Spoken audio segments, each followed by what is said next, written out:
Hi, this is Victor and welcome back to my math tutoring channel.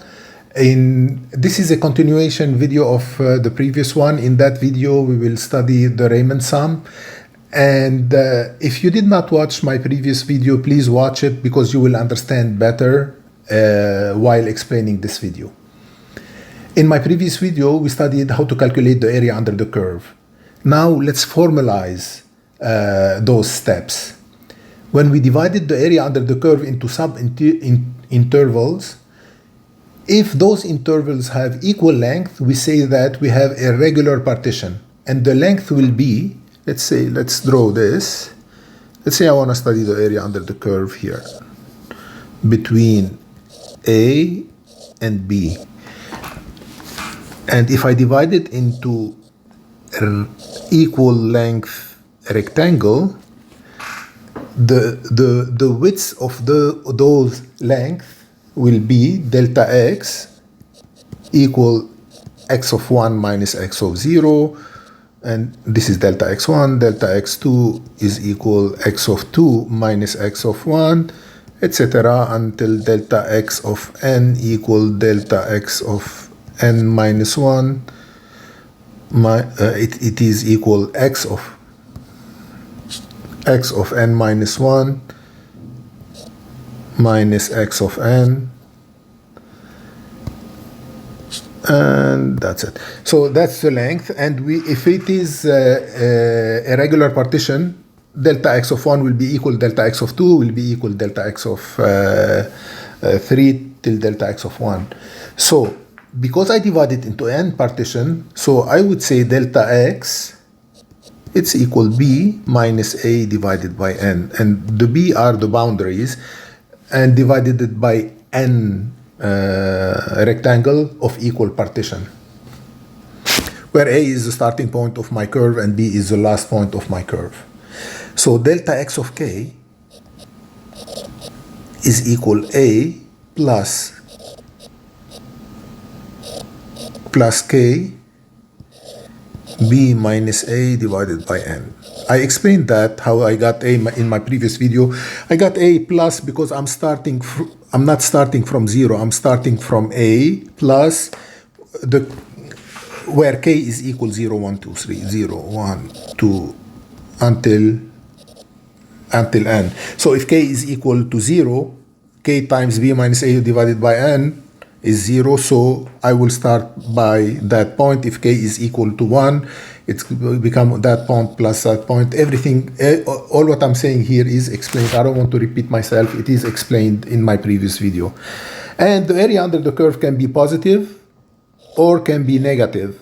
So in that part here above the x-axis, when it is above the x-axis, the area is positive. When it is below the x-axis, the area is negative.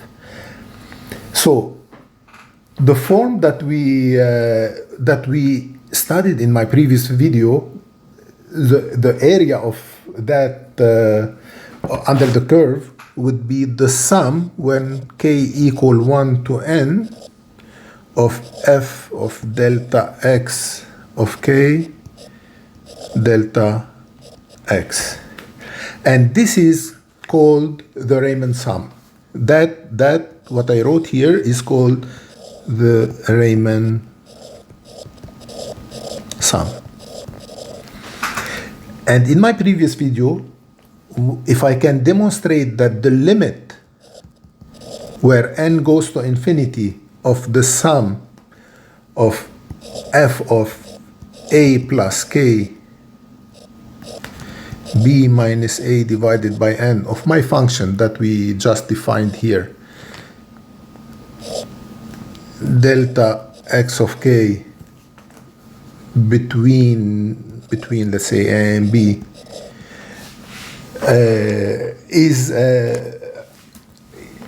is equal to a definite number, whatever. It's equal to like 3 or 4 or whatever.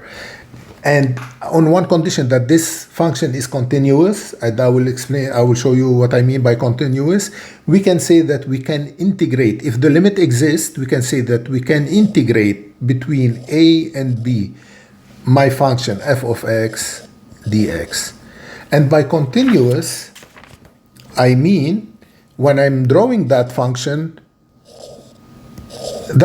is not continuous because it's not defined between those 2 points. To become continuous while drawing it, if I don't take out my hand, like if the line is continuous, it's not cut, that's what I mean by continuous function.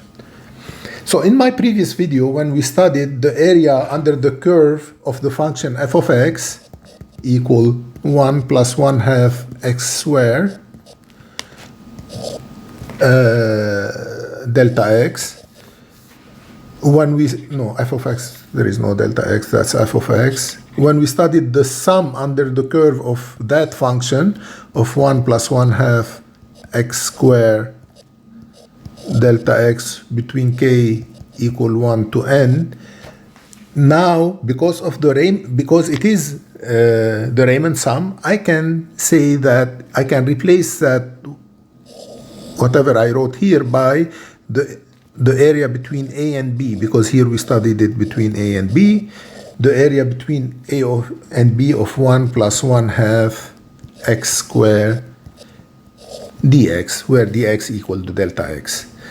Okay, and this is now, because of Reimann, we can pass from the area under the sum of a rectangle, to the integral of the function, and it will give us, all the integral will give us the area under that curve.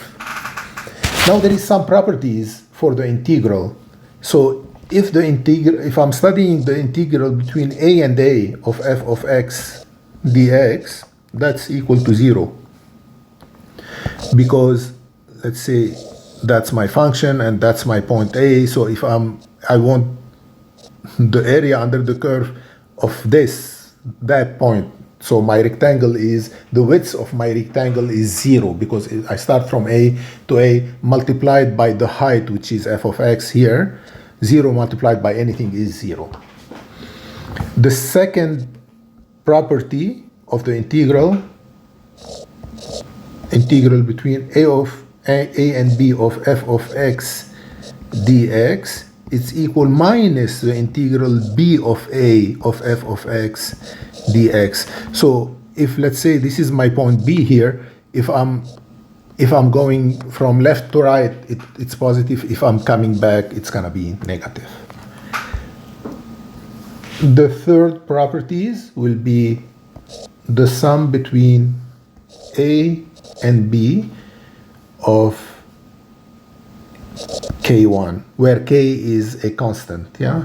f of x plus k2, again it's a constant, j of x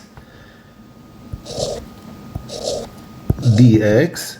This I can write it, because k is a constant, I can take it out of my integral between a and b of f of x dx plus,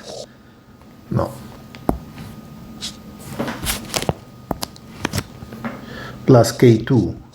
Again, k2 is a constant, g of x dx between a and b. And the fourth property is the sum between a and b of f of x dx plus the sum b of c of the same function f of x dx would be equal to the sum between a and c of f of x dx. Because if I want to study the area under the curve between a and c, and if I divide it by b, the sum of that area plus the sum of that area, it's equal to the sum of both of them, and that's obvious.